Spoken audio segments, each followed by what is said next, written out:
my topic today is on improving the scheduling logic, but even the entire Asprova project. And the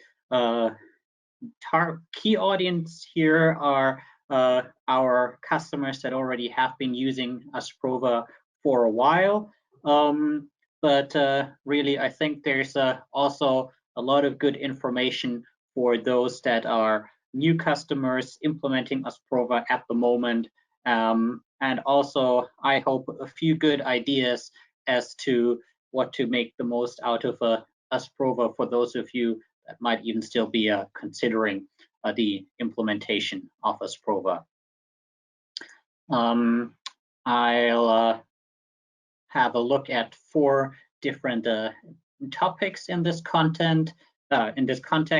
The first one is a look at continuous improvement. How does Asprova tie in with that?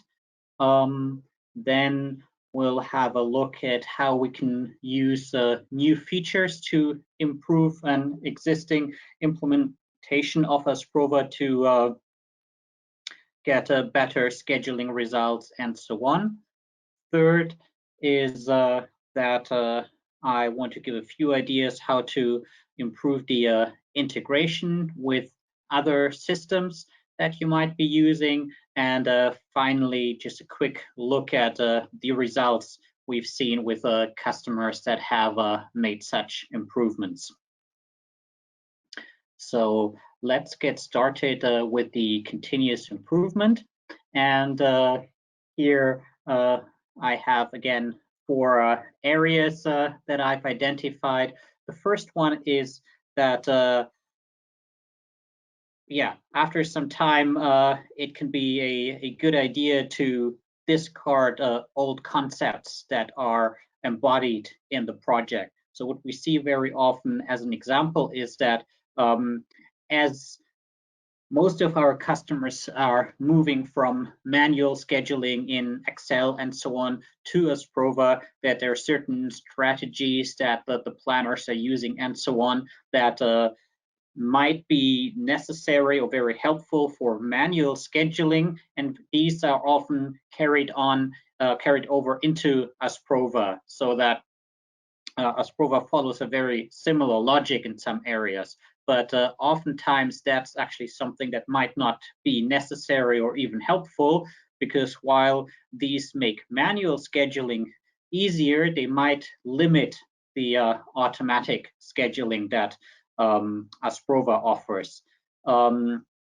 Or there might also be ideas of how to get a good schedule in Asprova that were there in the implementation phase, but with some experience, then it becomes clear that these ideas don't really have the impact or that the consequences that were originally hoped to be associated with those.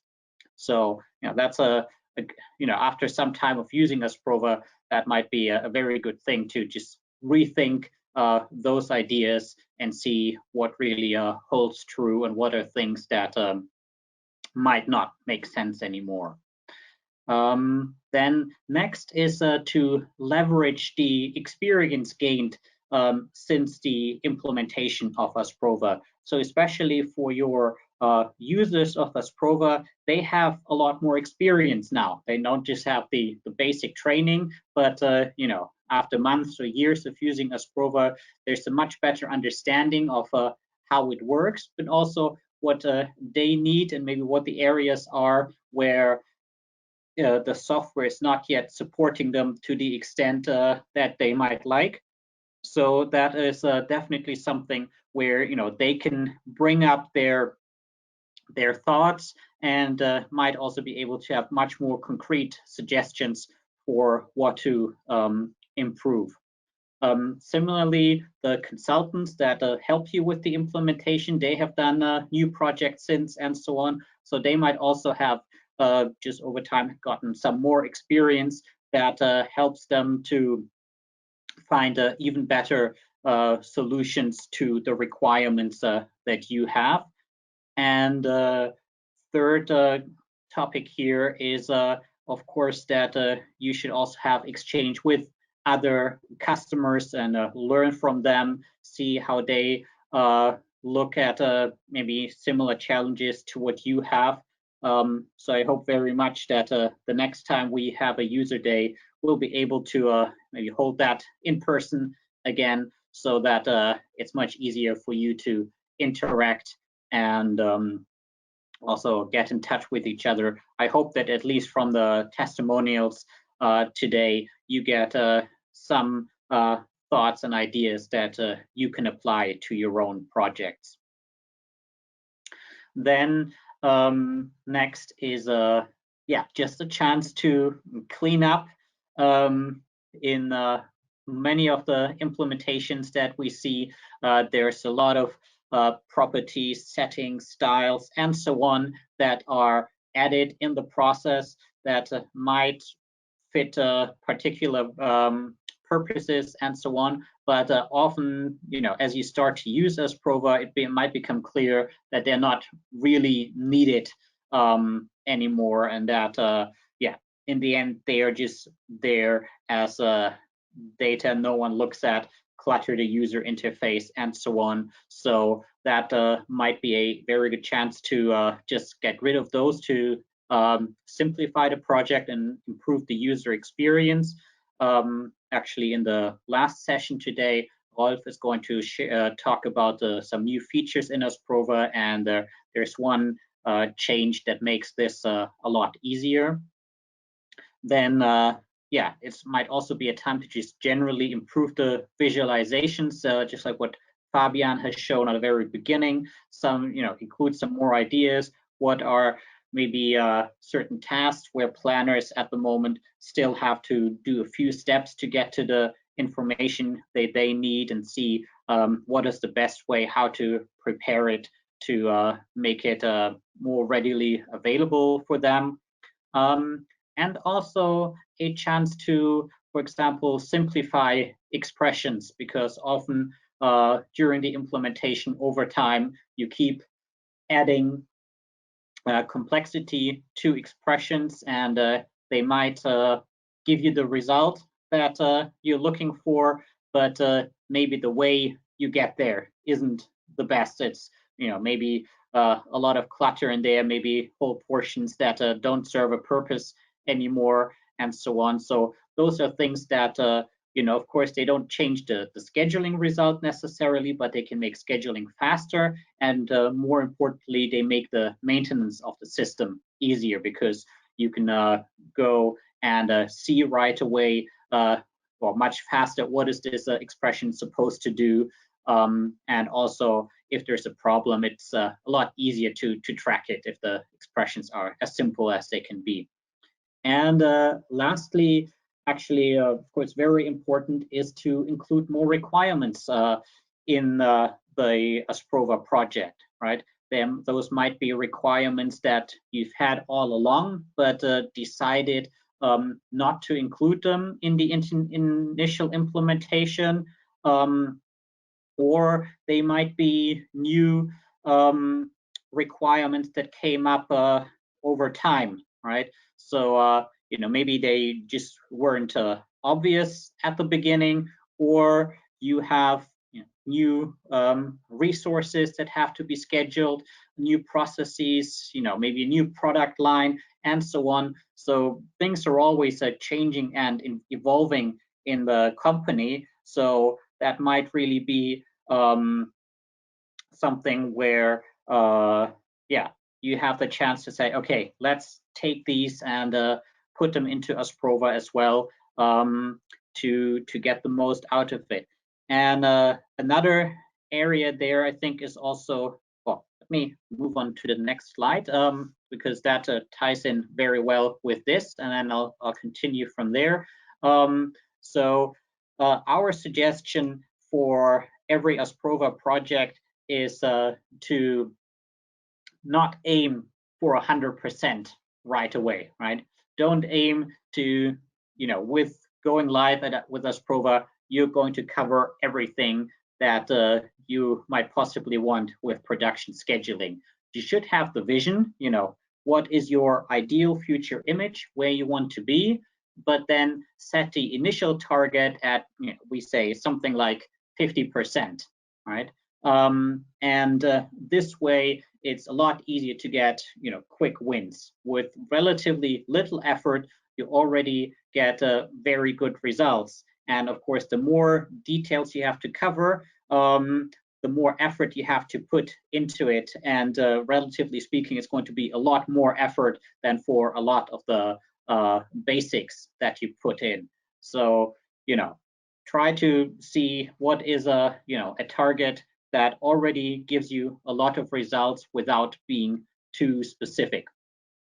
Now, once you've reached this initial target, then it is time to reevaluate, because of course you still have your gap to your ideal future image. So you can set a new target, which is again at 50% of the remaining gap. There cover requirements that were left out and so on, and see, other new things that came up. Very often some things that maybe initially were thought very important, turns out with automatic scheduling, they're not a topic anymore, happens automatically. But there might be other things that before no one thought of, but where it's actually necessary to model them in more detail in the software. And once you have reached this new level, you can again set your target at where you should improve next. And in the end, this is a continuous improvement cycle that you can have here, looking just at the scheduling software and logic. But of course, this is something that you can also extend further and make Asprova a tool for you for continuous improvement in your whole production area, where you say, okay, I have my logic and my settings in Asprova, but you can then use it to simulate things. So what about if we change the lot size in this area, right? Cut it in half. What does this mean? Okay, our lots are smaller, our lead times are faster, we have a little bit more setup time, but in the end, it might be worth it. And then you can go and say, what are the changes I actually need to make on the shop floor, maybe in my ERP, and so on. And then also update the Asprova logic to deal with this. And that way you can use Asprova also to drive your continuous improvement going beyond just the Asprova project. Yes, coming back here to cleaning up the scheduling parameters, a few more thoughts there. Often what I think it might be valuable is to go through it again and standardize the naming, because again it might have evolved over some time and not be completely consistent. You can restructure it. So Stefan, he showed what a scheduling parameter typically looks for him on a very high level, but to make sure that subparameters that fulfill similar functions are grouped together and so on, just to make it easier to understand. And also already talk about the reference command, which is one of our newer functions. You can use this to avoid copies of parameters. If you use the same parameter, the same logic block in multiple places, then previously in Asprova, you essentially had to make copies of this. And if you later wanted to change the logic that happens there, you had to go and change all the copies to make sure that they aligned, which was especially challenging if you use this in a custom menu, because if you have 20 people, then 20 people have to update their custom menu to make this work. Now, this is not necessary anymore. Instead of using copies, you just use the reference command and they all point at the same place, so that you can update it in one place and it becomes effective in all places and for everyone at the same time. And the key point here is that it might not right away improve your scheduling result, but it makes it a lot easier to understand the logic so that you can work on it, and also to just generally maintain it for troubleshooting, for future improvements, and so on.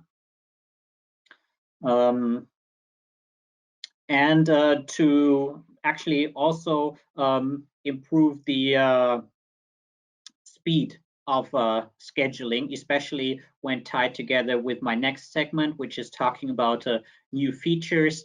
That might mean that you can leverage things that you don't need to cover in dedicated parameters anymore.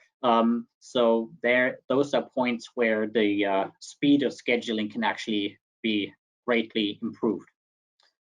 Okay. Then looking at the new features that we can use to improve our Asprova projects, I picked 3 examples that are new features released in the last, I think, all in the last 2 years, that I've seen in several projects where we can use them to improve things a lot. And those are new internal functions, time buffer expressions, and object type properties, specifically user edit object type properties. So go into all 3 of those quickly to give you some ideas of what is included there.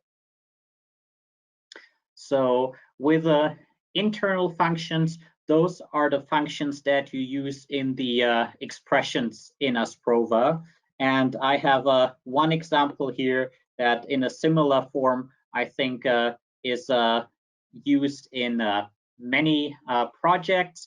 So we have here a expression which essentially tells us in our project, do we have orders that have a quantity that is greater than 1,000?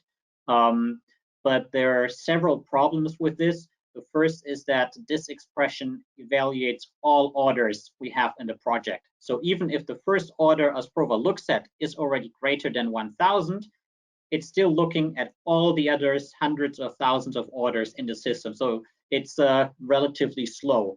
The purpose is also not really obvious. It says sum if, so we're creating a sum, we're adding things together, but why are we adding something if we just want to know, does it exist?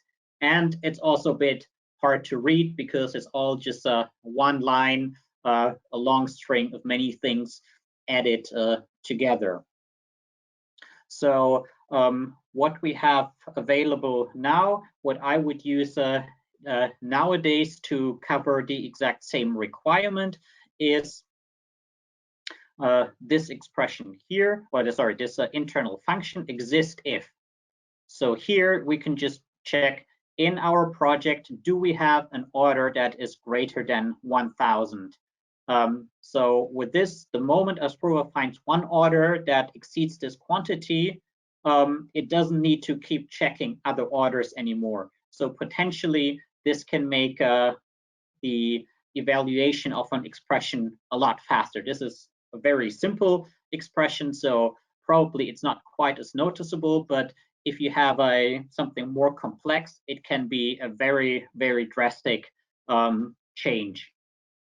Then we now have the ability to add comments to expressions. That was previously not available. Now we can do it so that I can actually write here in plain English, what is this supposed to do? And that way, if someone else looks at this expression, or if you look at it again, a year or 2 later, it's you don't have to go through each part and try to understand what the expression is supposed to do, but it's just written there, and then it makes it a lot easier. And also there is automatic formatting. So you can see that line breaks are included here, indentation, and also certain parts of the expression are shown in different colors. So these things, can make it a lot easier to create and understand expressions, and they can improve the performance sometimes drastically. That's also something that can really make a change, not just these individual new functions, but just generally to review the expressions. In some cases, simply changing the structure can improve the performance, because now Asprova supports shortcut evaluation, where it can skip certain parts of the expression if it becomes, as soon as it becomes evident that they're not needed anymore. I've had cases where, for example, opening a table could take 1 or 2 minutes, and then changing one expression, this becomes more or less instantaneous. So it can be really a big change in some cases, and make things possible that maybe weren't possible before, or just in a very awkward way. Okay, then next are time buffer expressions. So if you have to consider times between different processes, probably what most of you use is the time constraint min in the integrated master editor. Right, this was the go-to way to do it, and that's what's covered in the hands-on training manual.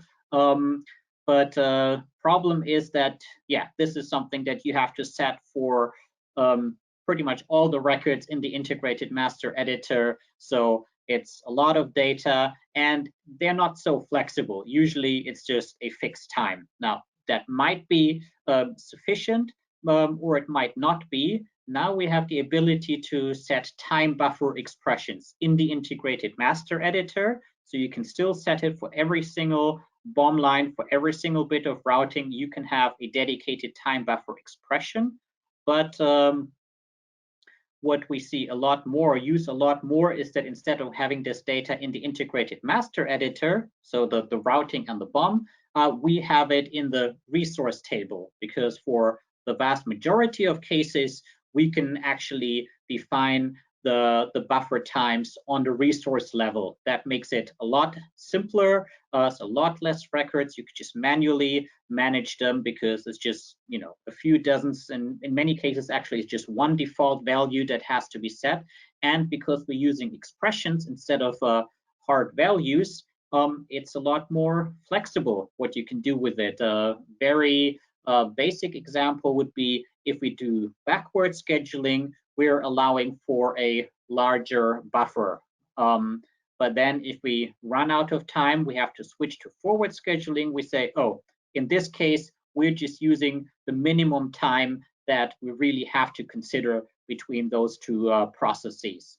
And you know, many other examples. And as a result, also the user-specified EST property in scheduling parameters becomes a lot simpler, because often it was possible to have some of this functionality covered in there, but you would really mix this more basic setting that should be done in the integrated master editor or resource table with the actual logic that you want in the scheduling parameter.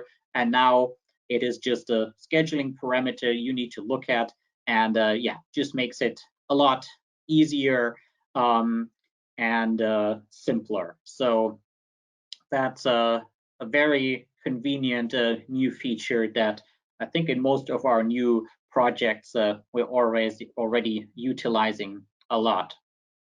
And then next is maybe even my personal favorite new feature of the last few years, is that the utilization of object type properties for things that the user adds. So an object type property is whenever, instead of just entering a value like a number or a string, you're actually entering or setting an object. So that's something that within the preset properties in Asprova is actually very common. If you imagine you have your order, and then in the order you have to set the item of the order. And of course, this item is not a random string, but actually this is an object in the item table, which is again linked to the routing and BOM and so on. So that is a, I think, yeah, good example for what an object type property is. The new thing is that you are now able to add such properties yourself, either to link something to a existing class. So for example, in the order table, you could now assign a resource to the order directly.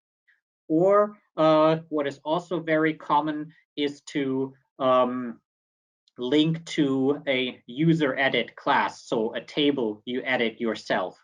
Now, the benefits you get from this is there's actually quite some plug-in functions that aren't necessary anymore. So instead of having functionality in a plugin where it's not directly available to you in Asprova, you need to make a change. You have to change the source code, compile it, roll it out, and so on. You can cover that directly in Asprova.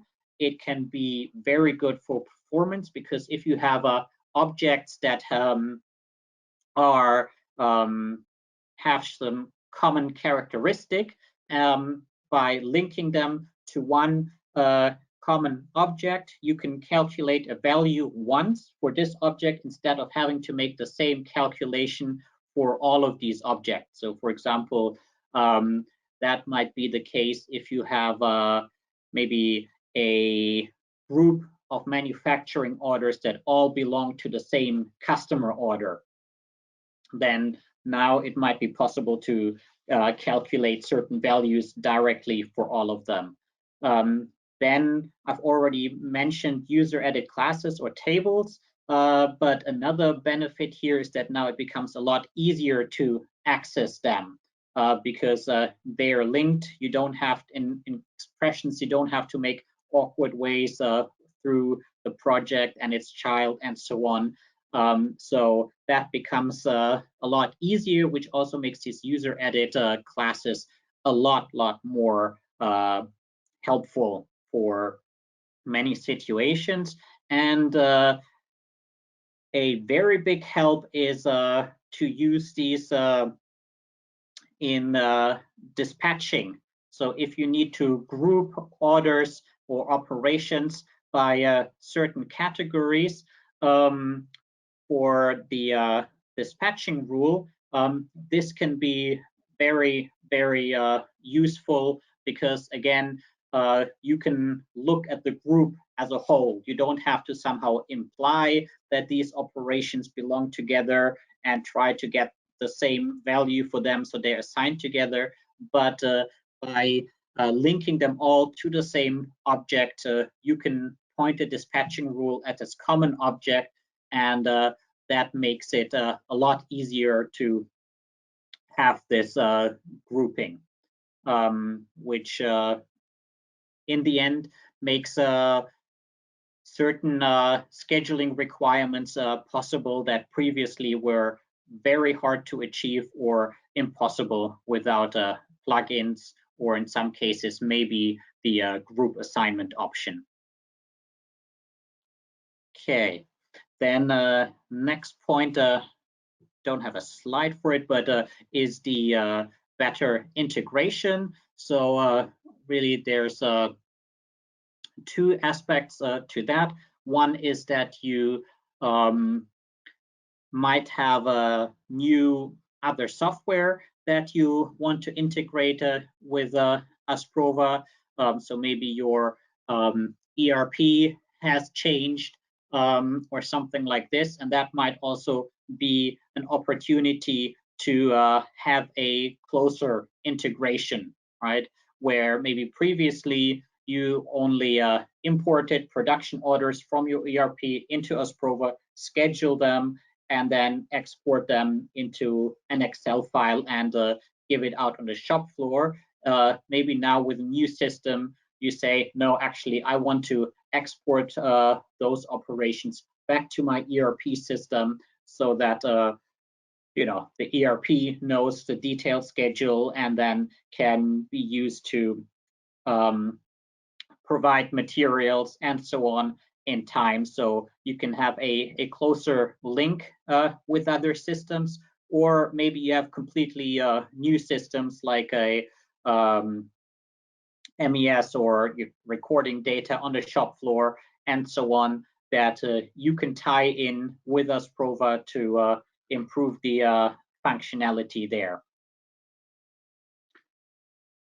Okay, and yeah, lastly, what are the results that we've seen at customers that have taken the step and said, okay, we're using Asprova, we are happy with it, but we want to go back and improve what we have, is that Asprova is getting faster, sometimes the user interface, but very often the execution of the main scheduling parameter.